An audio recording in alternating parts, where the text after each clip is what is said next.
business.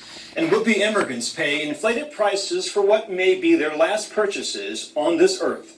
Water to get them across the desert, coats to protect them from the night cold, and if all else fails, rosaries. Here's ABC's Jim Avila.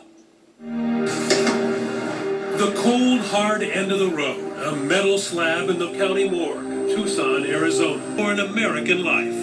And it falls to Robin Reinecke, an anthropologist working among the dead here, to tackle the huge task of identifying the remains of men and women who died crossing the Mexican border over the past 3 years. I think it's really important for us to think about the human cost of our border today.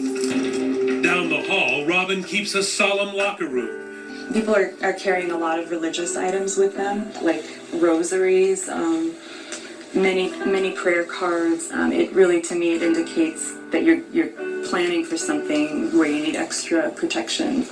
Reinecke keeps a book filled with the hard luck cases. So these are cases where the family's called in and they haven't found someone yet. They don't know what happened. Their son or daughter called from Altar and said, Mom, we're crossing the border tomorrow. As soon as we get across, I'm going to call you. And they never heard anything. The call never comes. Altar. It's a town we kept hearing about.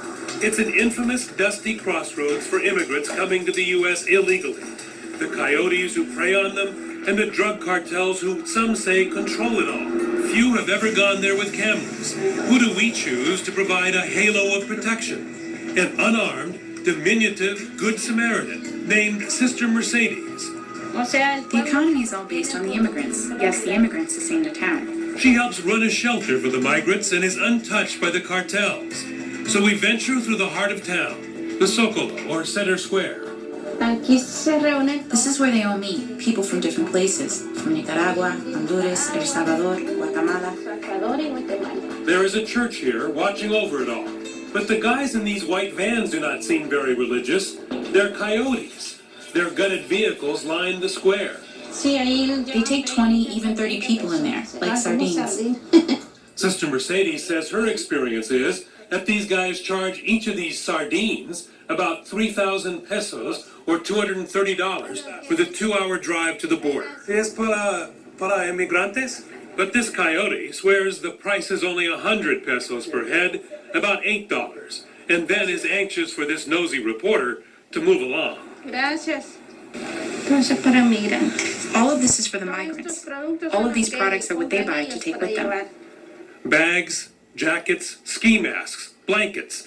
The desert gets surprisingly cold, and everything's in camouflage. And here, hanging up in every shop, is an item you won't see at Saks or even Walmart: carpet shoes. That's what they put on so they don't leave footprints in the desert, so the Border Patrol doesn't find them. Also in high demand, rosaries, protection from a higher source. And over here, we run into a group of would-be migrants sizing up those carpet shoes. ¿Cuándo su paso? We plan to cross tomorrow night if they give us a chance.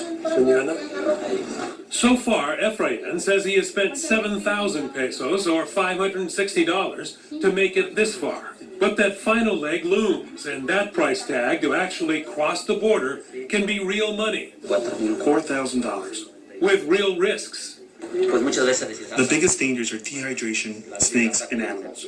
Their next and final step here in Altar is the most risky. They're meeting with the coyote. Your part. How much money do you charge to get them from Altar to the United States? Depende. It depends, but usually, to go to Phoenix, we ask $3,500. Not sure if this is their coyote, but he was the only one willing to speak with us here in Altar. And then only if we didn't show his face. Why do you think it's okay even though it's against the law? If you don't rob the migrant, if you treat him well, it's fine. I believe we're offering them a service. And that, my friends, is Altar. Very happy to get the sour taste of a predatory business out of our mouths. It's back to the other side of the story now. People actually trying to help out those desperate immigrants. It's a very small space, as you can see, but as I tell different people, this is where the miracles happen. Father Sean is a Jesuit, and he and his group called the Kino Border Initiative serve 2 meals a day with a heaping portion of dignity in Nogales, Mexico.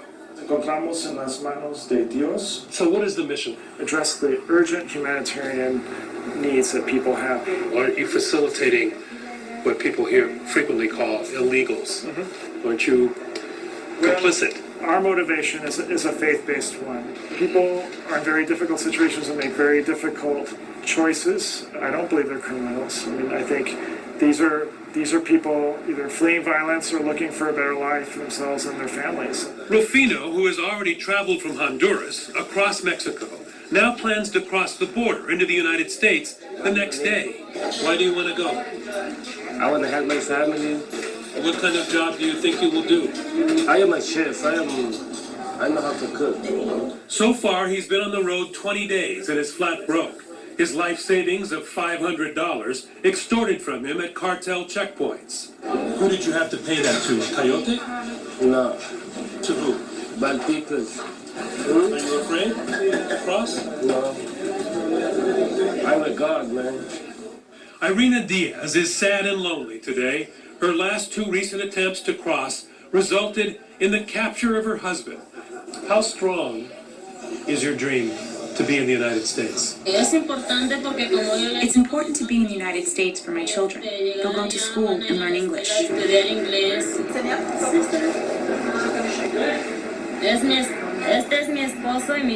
All the trips, all the danger, it's all for these two kids, right?